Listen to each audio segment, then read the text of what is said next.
The ship was old and tired, just like the man inside it. Park Tiwu sat in the pilot's seat and watched the stars pass by through the dirty window. He had not cleaned it in weeks. He had not done many things in weeks. Eating felt like work. Sleeping felt like punishment. Every time he closed his eyes, he saw her face. Yuna, his wife, gone now for 8 months. The colony plague had taken her quickly.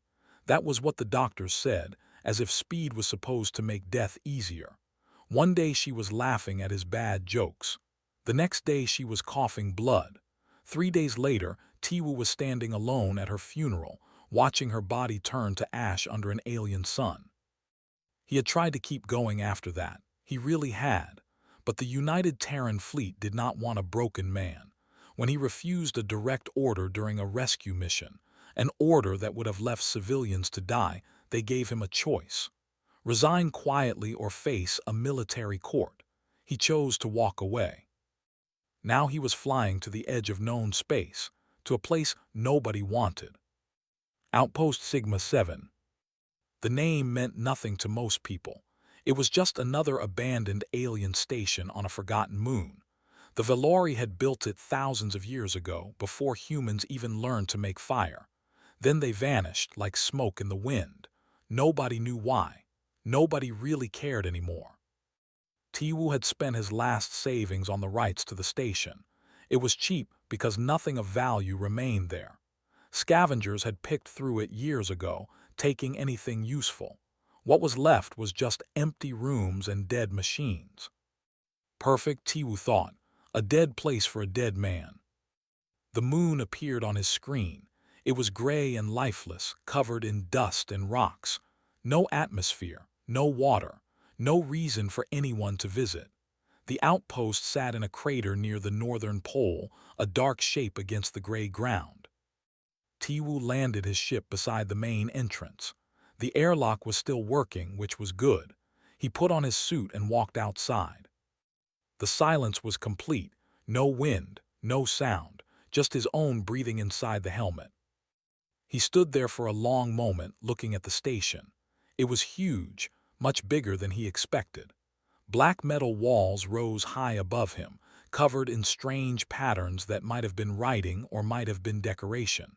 Crystal windows reflected the weak sunlight. Everything looked ancient but somehow not broken. "Home sweet home," he said to nobody. The main door opened when he touched it. That surprised him. He expected to use cutting tools or explosives, but the door just slid aside, smooth and quiet, as if it had been waiting for him. Inside, the air was stale but breathable. The station had its own life support, still running after all these years. Tiwu took off his helmet and looked around. The entrance hall was massive. The ceiling was so high he could barely see it. Pillars of black stone lined the walls, carved with more of those strange patterns. Dust covered everything like gray snow. His footsteps echoed as he walked deeper inside. The first few days were hard. The station was a maze of corridors and rooms, and Tiwu got lost more than once. He found living quarters that were surprisingly comfortable, with beds that adjusted to his body and walls that changed color based on his mood. He found a kitchen with machines that still worked, though he had to figure out how to make them produce human food instead of whatever the Valori ate. He found storage rooms full of things he did not understand, tools that hummed when he touched them, crystals that glowed with soft light, machines with no obvious purpose. And he found emptiness, room after room of nothing but dust and silence. That was fine. Emptiness was what he wanted. On the third night, Tiwu could not sleep. Yuna came to him in dreams, and he woke up with tears on his face and her name on his lips. He got out of bed and decided to explore the lower levels of the station. The elevator took him down, down, down, deeper than he thought possible. The station extended far below the surface, like the roots of a great tree. The lower levels were different. The walls here were rougher, older. The patterns were more complex. Tiwu felt like he was walking through a place that was not meant for visitors. He found the generator room by accident. a massive chamber filled with machines that pulsed with blue light. This was the heart of the station, the thing that kept everything running. Tiwu was no engineer, but he could see that some parts needed repair. He spent hours working on it. It felt good to use his hands, to focus on something simple and practical. For a little while, he did not think about Yuna. Then he saw it. A door in the back wall of the chamber. It was different from the others, smaller, hidden behind a pile of old equipment. The surface was smooth black metal with no handle, no button, no obvious way to open it. But there was writing above it, words in a language Tiwu did not know, carved deep into the stone. He reached out and touched the door. It opened. Tiwu stumbled backward, his heart beating fast. The door had responded to his touch. That was impossible. Velori technology did not work for humans. Scientists had spent decades trying to activate Velori machines, and nothing ever responded. But this door had opened for him. Cold air flowed out from the darkness beyond. Tiwu stood at the entrance, staring into the black. Every part of his training told him to wait, to be careful, to call for backup. But there was no backup. There was nobody left who cared what happened to him. He stepped through the door. The room inside was small compared to the rest of the station. The walls were covered in glowing crystals that gave off a soft blue light. In the center of the room sat a single object. A pod, long and narrow, made of the same black metal as the door.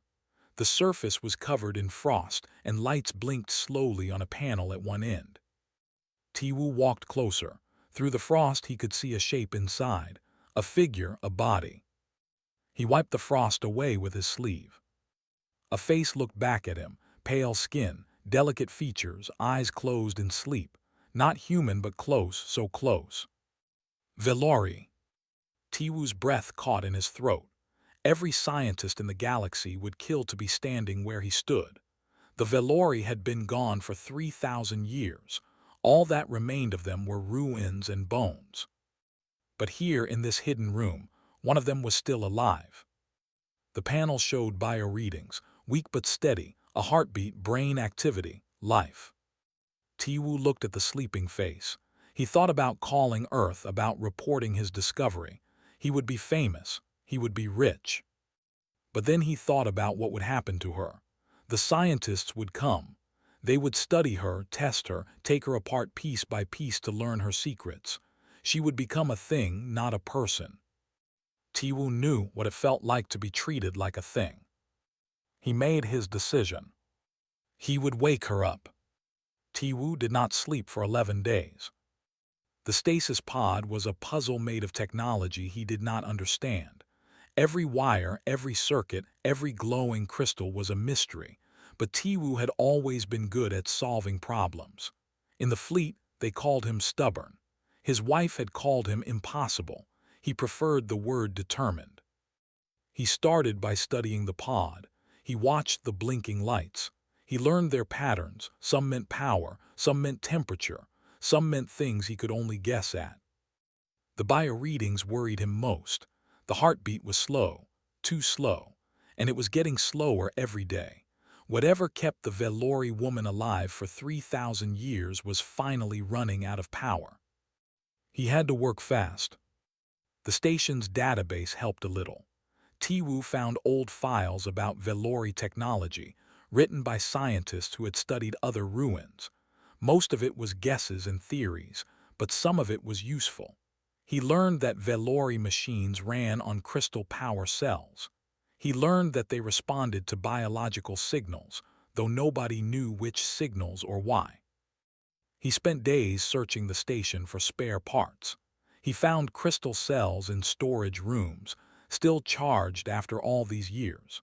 He found tools that seemed designed for repair work. He even found what looked like a medical kit, though the medicines inside were probably useless for humans. On the 5th day, he figured out the power system. The pod was running on emergency reserves, drawing from a secondary crystal that was almost empty. Tiwu replaced it with a fresh one. The lights on the panel grew brighter. The heartbeat grew stronger. He allowed himself to smile. It was the first time he had smiled in months. But power was only the first problem. The revival process was much more complicated.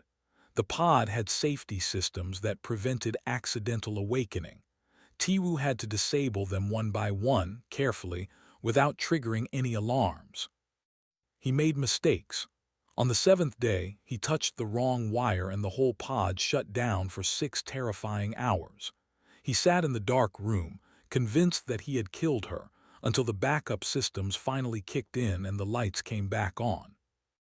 On the ninth day, he figured out the temperature controls. The pod was designed to warm the body slowly over several days.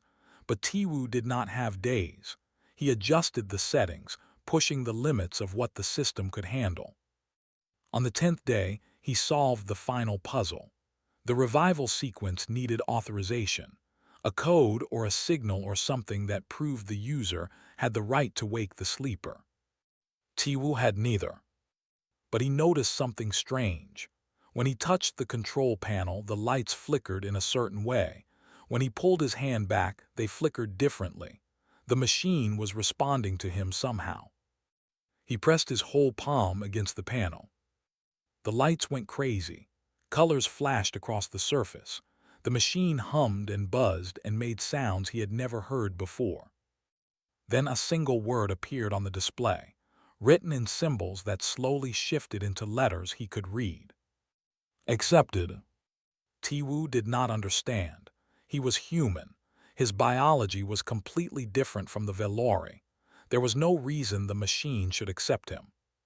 But he was too tired to question it, too tired and too desperate. He activated the revival sequence. The next 20 hours were the longest of his life. He watched every reading. He checked every wire. He talked to the sleeping woman, telling her about Earth and humanity and his dead wife and his broken life. He did not know if she could hear him. He did not care. He just needed to fill the silence. The ice on the pod began to melt. Water dripped down the sides and pooled on the floor. The temperature inside rose degree by degree. Then, on the morning of the 11th day, her eyes opened.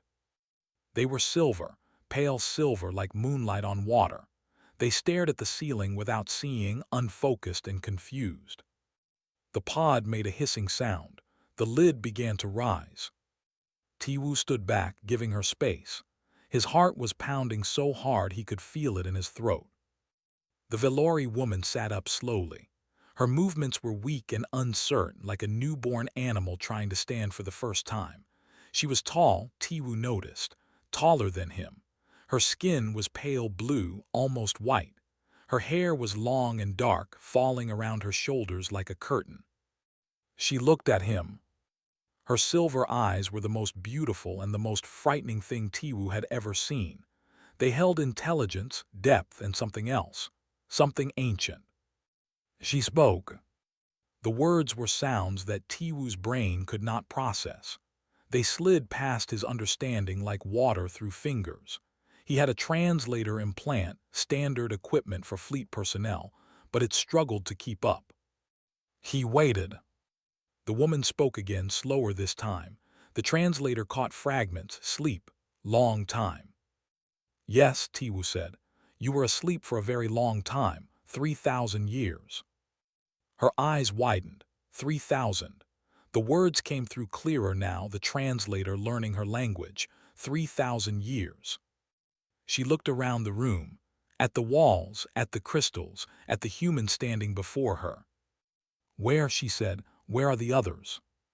Tiwu did not know how to answer. He did not know what others she meant. Other Velori, other sleepers. I do not know, he said honestly. I found only you.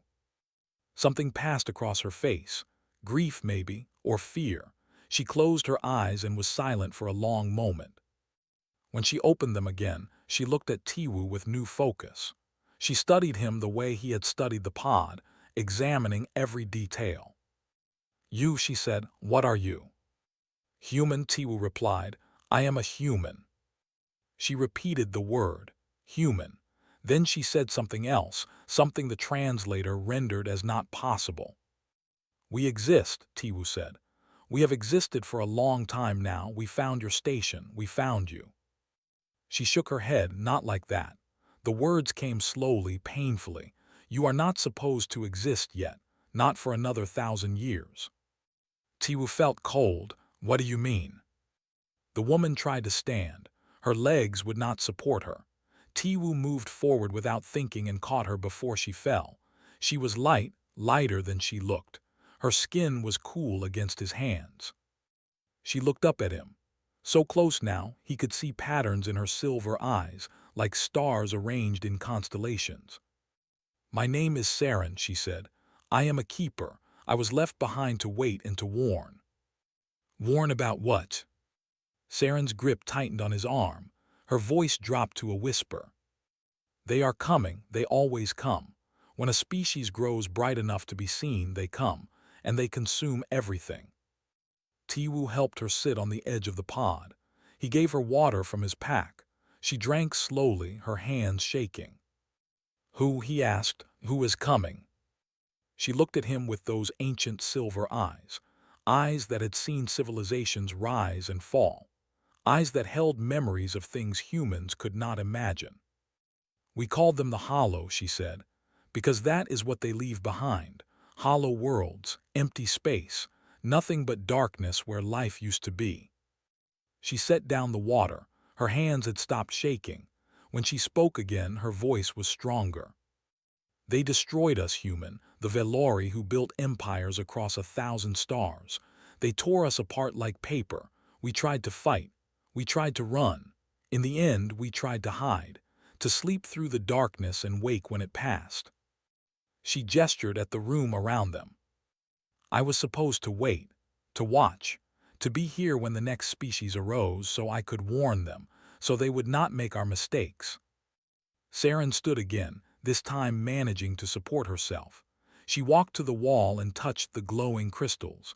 They pulsed brighter at her touch. "But you came too early," she said. "Or we calculated wrong. 3,000 years and already your kind has spread across the stars. Already you shine so bright." She turned back to Tiwu. "The Hollow will notice, if they have not already, and when they come." She did not finish the sentence. She did not need to. Tiwu stood in the blue light of the ancient room, looking at the last survivor of a dead civilization. He thought about Earth. He thought about the colonies. He thought about billions of humans living their lives, completely unaware of what waited in the darkness between stars. "Then we will fight," he said. Saren smiled. It was a sad smile, tired and old. "That is what we said too." The days passed slowly on the dead moon. Tiwu watched Saren grow stronger.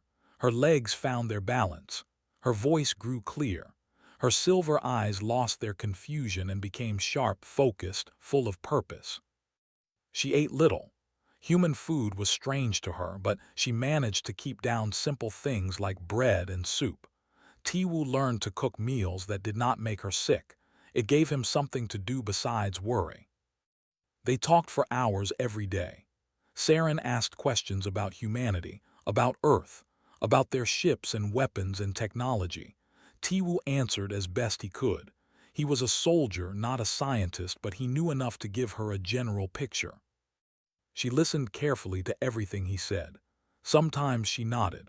Sometimes she shook her head. Sometimes she was quiet for so long that Tiwu thought she had fallen asleep. "Your species is young," she said one evening. They were sitting in the main hall, eating a simple dinner of rice and vegetables. "Very young. You have only been traveling between stars for what, 300 years?" "About that," Tiwu said. "We had been among the stars for 50,000 years when the Hollow came." Saren set down her bowl. "We had colonies on 10,000 worlds. We had art and science and technology that you cannot imagine. We thought we were safe. We thought we were powerful." She looked at the high ceiling above them, at the ancient patterns carved into the stone. "We were wrong." Tiwu waited. He had learned that Saren spoke at her own pace. Pushing her only made her retreat into silence. The hollow do not come from any world, she continued. They come from the space between spaces, the darkness that exists outside of everything. We never learned what they truly are. We only learned what they do. What do they do? They feed. Saren's voice was flat, empty. Not on bodies, not on worlds. They feed on light, on energy, on the spark that makes a species alive. They find civilizations that have grown bright enough to notice, and they consume them until nothing remains. Tiwu felt cold despite the warm air of the station. How do they find their targets?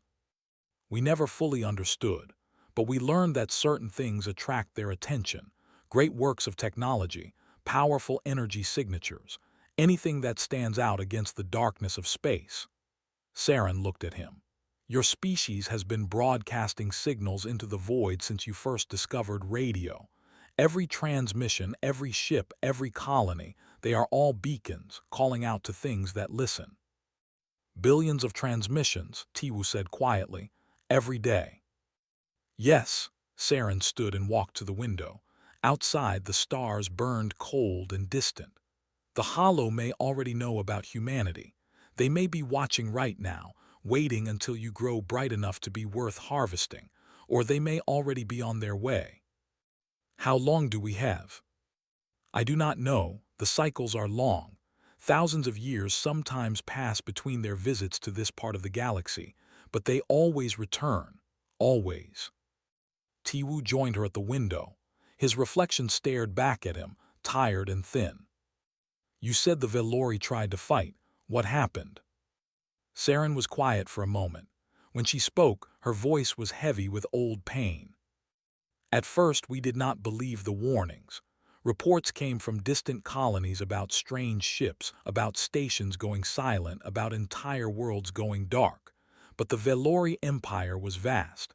These seemed like small problems far away. We sent investigation fleets. None of them returned. She touched the window with one pale finger. By the time we understood what we faced, it was too late. The hollow moved faster than we thought possible. They did not fight the way we expected. They did not send armies or fleets.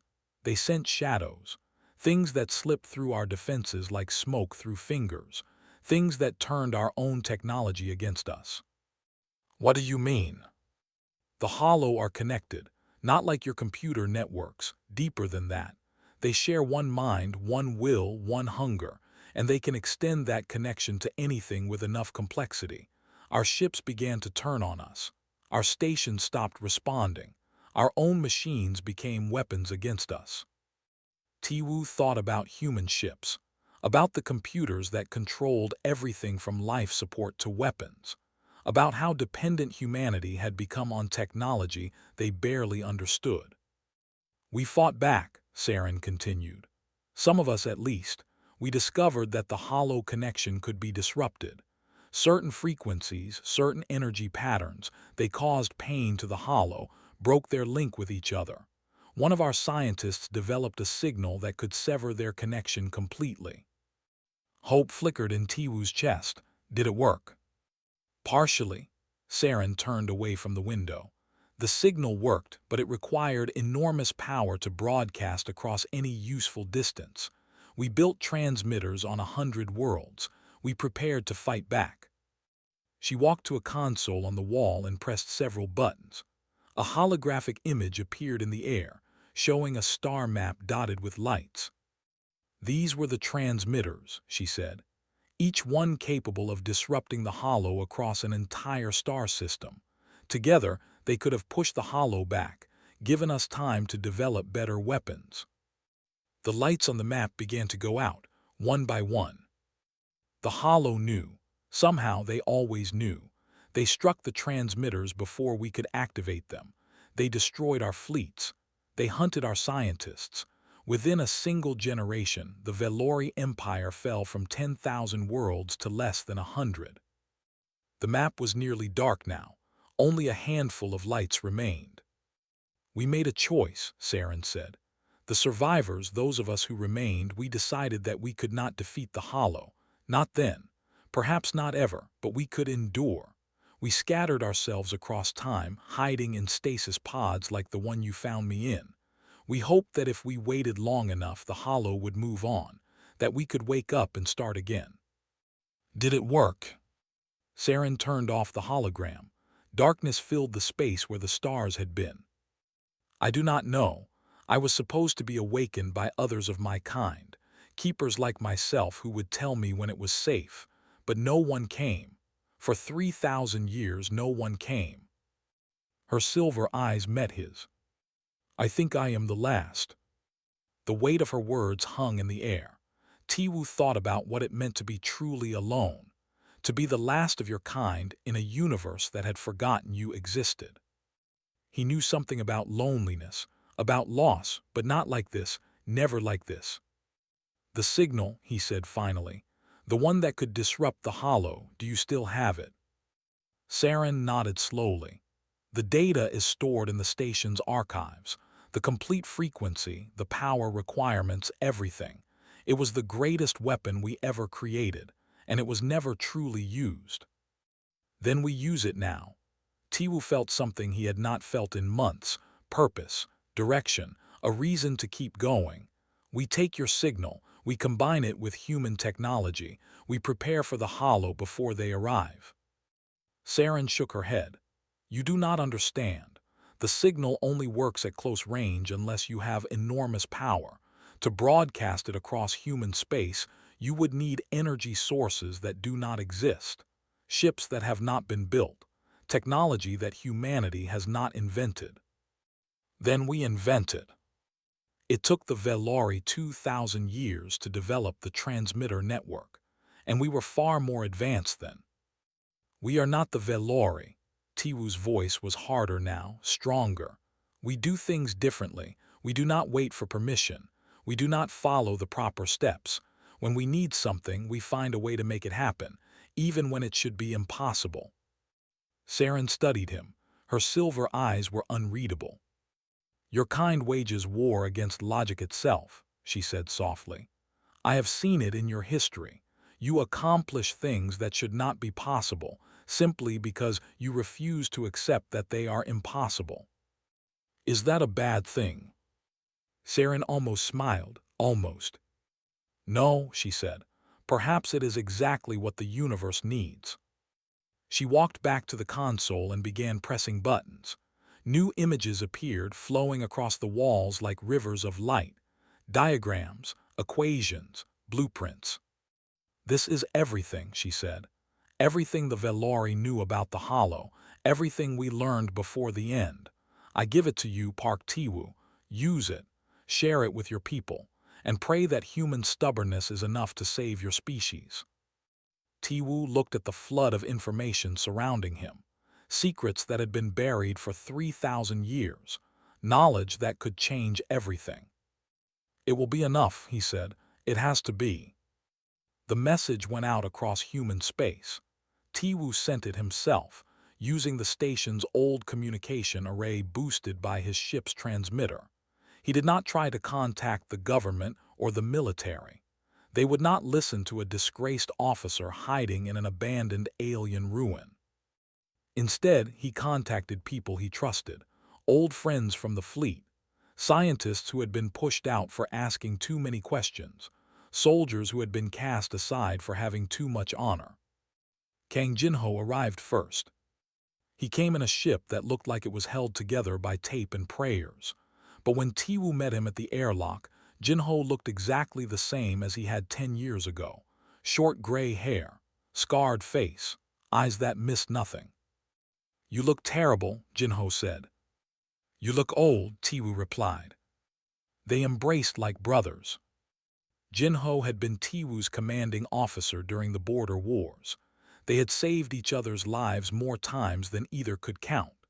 When Tiwu was discharged, Jinho had resigned in protest. He had spent the last year running cargo on the Outer Rim, staying far from the politics of Earth. I thought your message was a joke, Jinho said as they walked through the station. Ancient aliens, monsters from another dimension, the end of humanity. It sounded like a bad entertainment broadcast.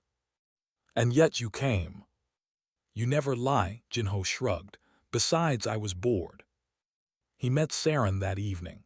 To his credit, he did not stare or ask stupid questions. He simply bowed his head in respect and introduced himself. I am Kang Jinho. I was a soldier. Now I am whatever is needed. Saren studied him for a long moment. Then she smiled. I like this one, she told Tiwu. Others came over the following weeks. Some arrived in groups. Some came alone. They were engineers and pilots, doctors and mechanics, soldiers and scientists. All of them had been pushed to the edges of human society. All of them had something to prove. Cho Minji arrived on the 15th day. She was young, barely 30, with short black hair and eyes that moved constantly. She had been one of the most brilliant engineers in the fleet before a superior officer took credit for her work. When she complained, they transferred her to a garbage station in the middle of nowhere. I want to see the archives, she said before she even finished introducing herself. Everything you have on the signal technology. I have ideas. Saren led her to the data room. They did not come out for 3 days. When they finally emerged, Minji looked like she had not slept in a week, but her eyes were bright with excitement.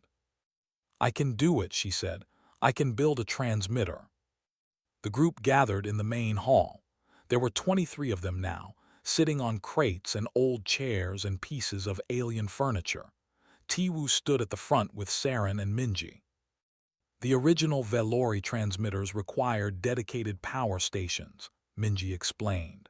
Massive facilities that took decades to build, but their technology was different from ours.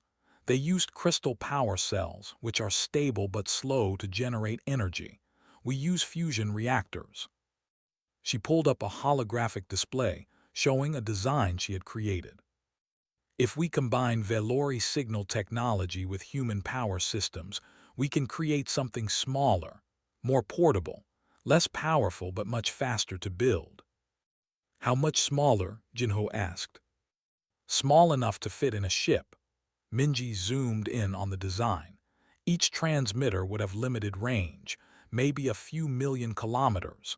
But if we build enough of them, we can create a network that covers a whole star system. Saren stepped forward. Her silver eyes were troubled. There is a problem. Activating the signal will reveal your location to the Hollow. They will know exactly where you are. They will come for you.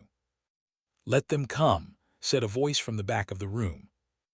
Everyone turned.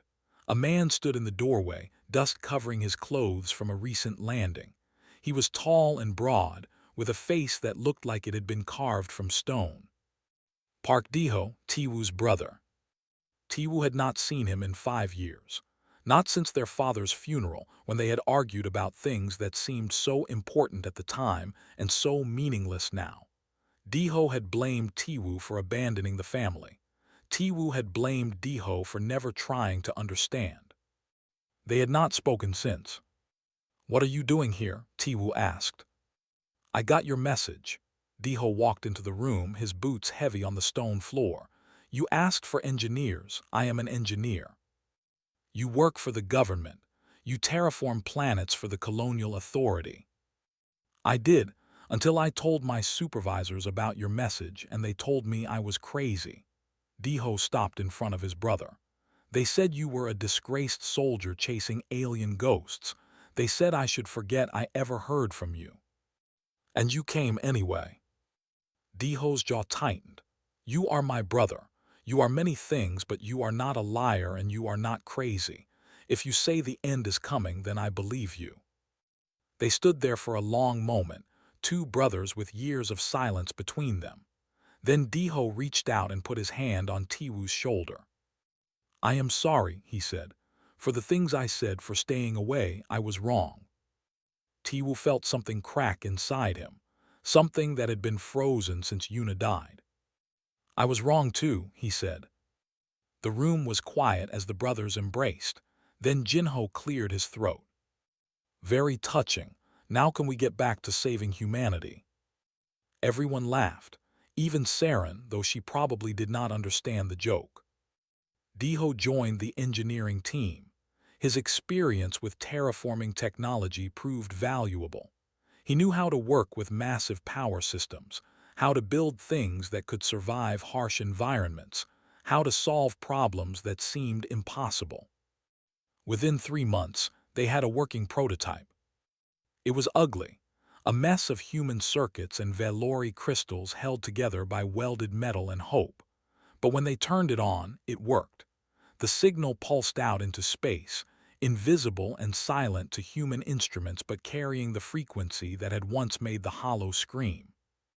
"Now we need to test it," Minji said, "on the real thing."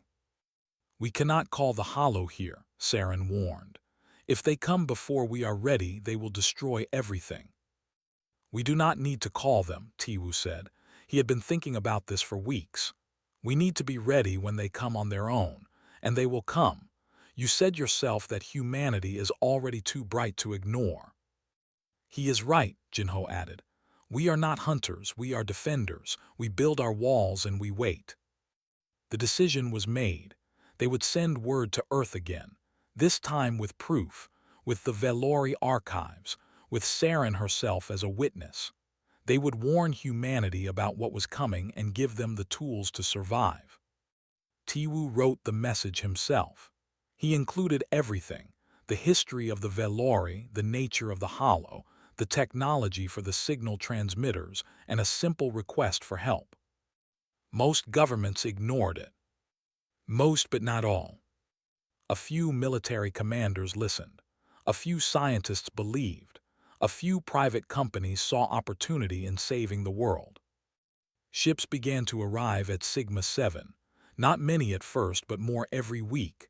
Some brought supplies, some brought equipment, some brought people who wanted to help. The station that Tiwu had bought as a place to die slowly became something else. A fortress, a research center, a beacon of hope. And then, 3 weeks after the first transmitters were deployed around the moon, the long-range sensors detected something. A fleet, moving toward them from the direction of deep space. Ships that bent light around themselves, that whispered static on every frequency, that moved in perfect formation like a single organism with 1,000 bodies. The hollow had arrived. Tiwu stood on the observation deck, watching the distant lights approach. Beside him, Saren was pale and still. "They came faster than I expected," she said quietly. "Are we ready?" "No," she looked at him with those ancient silver eyes. "But we never would be, not truly. This is as ready as we will ever be." Tiwu nodded. He touched the communicator on his wrist. "All stations," he said. "This is Tiwu. The enemy has arrived. All ships to defensive positions, all transmitters to standby." He took a deep breath. "Today we find out if humanity can survive." The response came back from dozens of voices. Scared voices, determined voices, human voices. "Ready." The war had begun. The first wave hit like a hammer made of darkness. The Hollow did not fight like any enemy humanity had ever faced. They did not fire weapons. They did not send soldiers. They simply came, a wall of shadow that swallowed light and sound and hope. The human ships on the outer perimeter reported strange things before they went silent. Whispers on the radio, shadows moving across their screens, systems failing for no reason. Then they stopped reporting entirely. Tiwu watched from the station's command center. Around him, screens showed the battle unfolding in the space above the moon. The human fleet was small, only 47 ships, most of them old and poorly armed. They faced a hollow force that seemed to stretch across the entire sky. "First line is gone," Jinho reported. His voice was steady, but Tiwu could see the fear in his eyes. 7 ships, no survivors. "Pull back the second line," Tiwu ordered. "Keep them within range of the transmitters." The human ships retreated. The hollow followed, gliding through space like oil spreading on water. They made no sound. They sent no demands. They simply came to feed. "Transmitter network at full power," Minji called out from her station. She had not slept in 2 days, running final checks and repairs. Ready to activate on your order. Wait. Saren stood beside the main display, her silver eyes fixed on the approaching darkness. They need to be closer. The signal loses power over distance. If we activate too early, it will only make them angry. And if we wait too long, Diho asked. Then we die. Saren did not look away from the screen. That is the risk we take. The Hollow continued their advance. More human ships fell silent. Static filled the communication channels. A horrible sound like screaming filtered through broken speakers. On some ships, the crews went mad before the end, firing on their own allies, turning weapons against themselves. It is the Hollow influence, Saren explained. Her voice was calm, almost clinical. They reach into the mind and twist what they find there. Fear becomes terror, doubt becomes despair. The strong can resist for a time. The weak fall quickly. Tiwu felt it too, a pressure at the edge of his thoughts. A voice that was not his own, whispering that resistance was pointless, that death was coming, that he should simply accept the darkness. He pushed it away. He thought about Yuna, about the way she laughed, about the warmth of her hand in his. He thought about his brother, working somewhere below, keeping the power systems running. He thought about everyone who had come to this dead moon to make a stand. The darkness could not have him. He would not let it. They are in range, Saren said suddenly. Now do it now. All transmitters, Minji shouted into her communicator. Activate, full power, do it now. For a moment nothing happened. Then the universe screamed. The signal was invisible to human senses. It made no sound, produced no light. But its effect was immediate and devastating. The wall of hollow ships shuddered. Their perfect formation broke apart. Ships that had been gliding smoothly began to spin and tumble, crashing into each other. On the screens, Tiwu watched the impossible happen. The hollow were in pain.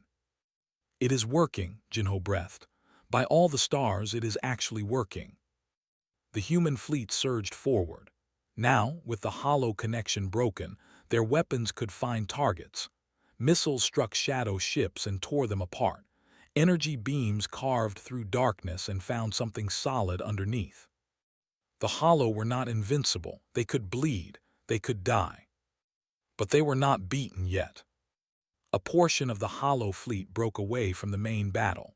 These ships were larger, darker, and somehow more wrong than the others.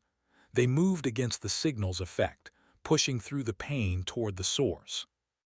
They are adapting, Saren warned. The leaders, the old ones, they have felt pain before. They know how to endure it. Then we hit them harder. Tiwu grabbed the communicator. All ships concentrate fire on the lead group. Do not let them reach the moon. The battle became chaos. Human ships threw themselves at the advancing hollow, buying time with their lives. Explosions lit up the sky like new stars being born. The signal transmitters pulsed at maximum power, their crystal cores glowing so bright they could be seen from space. But the hollow kept coming. They are going to break through, Diho reported from the engineering level. We need more power to the signal. Can we boost it? The transmitters are already at maximum, Minji replied. Any more and they will burn out. Then let them burn. Tiwu's voice was hard. Everything we have all at once, one final pulse. Saren grabbed his arm. If you do that, the transmitters will be destroyed. You will have no defense against the next wave. If there is a next wave, we have already lost. Tiwu met her silver eyes.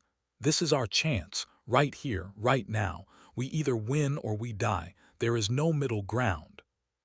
Saren held his gaze for a long moment. Then she nodded. Your species, she said quietly. You do not know how to do things halfway. No, Tiwu almost smiled. We do not. He gave the order.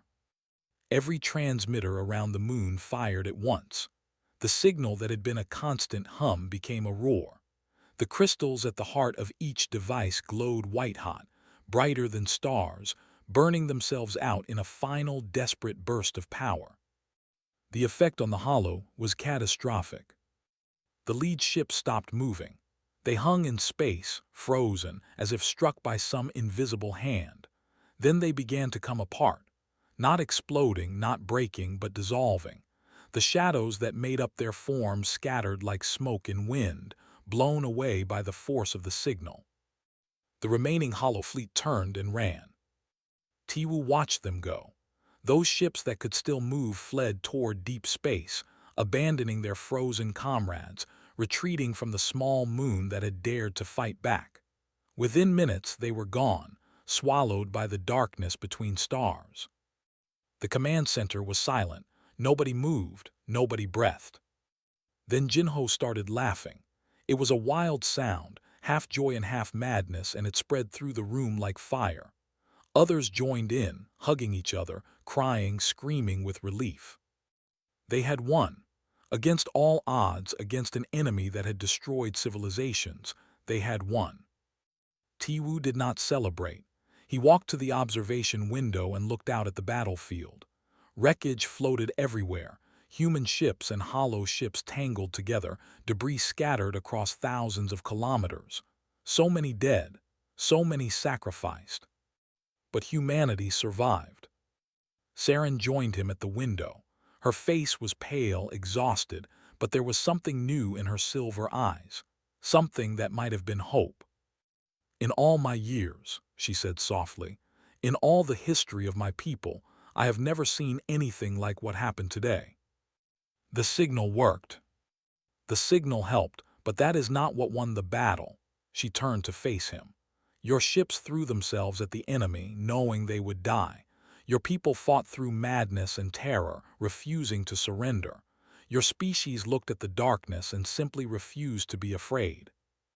She shook her head slowly. The Velori were wiser than you, more advanced, more careful, and we fell because we did not know how to do what you just did. We did not know how to defy. Tiwu thought about the pilots who had given their lives, about the engineers who had worked until they collapsed, about his brother, still down in the engine room, keeping everything running through force of will alone. "We are human," he said simply. "It is what we do." The days after the battle were filled with work. The damaged ships needed repair. The wounded needed care. The dead needed to be honored. Messages came from Earth. The governments that had ignored Tiwu's warnings were suddenly very interested in talking. Military commanders demanded access to the signal technology. Politicians made speeches about unity and strength. Tiwu ignored most of them. He had seen how bureaucracies worked. By the time they finished arguing about jurisdiction and funding, the next Hollow wave would have already arrived. Instead, he focused on building. The station became the center of a new organization, the Terran Vanguard. Its members were not governments or corporations, but individuals who had proven their worth in battle. Engineers like Minji and Diho, soldiers like Jinho, scientists and pilots, and ordinary people who refused to sit idle while the universe threatened their home. Saren stayed. She could have returned to stasis, could have waited for a safer time. But she chose to remain, teaching humans everything she knew about the Hollow, about Velori technology, about the ancient history of the galaxy. "My people waited," she told Tiwu one evening. "We hid and hoped the darkness would pass, and we died waiting." She looked out at the stars, at the vast expanse of space that humanity was only beginning to explore. "I will not make that mistake again." The Hollow would return. Everyone knew it. The force they had defeated was only a fraction of the enemy's true strength. Somewhere in the darkness, the rest of them waited, planning their next move. But when they came, humanity would be ready. Not as victims waiting to be consumed. Not as children hopping for mercy. As hunters. Tiwu stood on the observation deck of Sigma 7, watching supply ships arrive from a dozen colonies. Saren stood beside him, the last of an ancient race, now part of something new.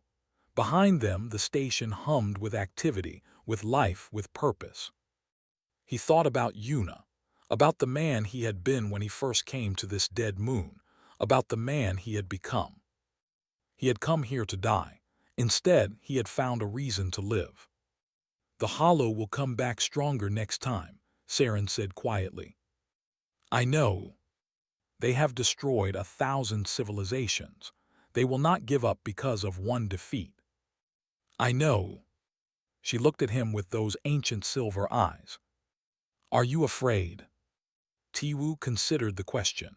He thought about the darkness that waited between stars, about the enemy that had ended worlds without number, about the impossible odds they faced.